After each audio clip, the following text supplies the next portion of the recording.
So hi guys, ayan, Friday ngayon and wala akong upload na video masyado. Kasi busy kami guys. Ngayon, bibisitahin namin ang aming friend. Yung yung nanay ng isang bata na na-aksidente dito.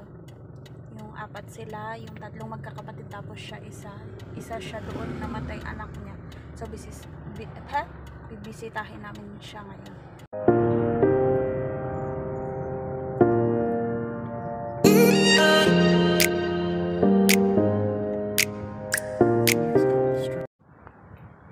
So yan guys, andito na kami. Sobrang lamig guys. Sobrang lamig. Makikita nyo mamaya yung friend ko na bata ba. Ay, ano ba yan? So andito na kami guys. Yan si Mister. Tapos siguro magdi-dinner kami sa magdi-dinner kami sa Malaysian restaurant to. I-invite sila. So yun, dyan. Ang lamig dito guys. Ay, grabe ang lamig. Sobra baka lamig sa fridge ba.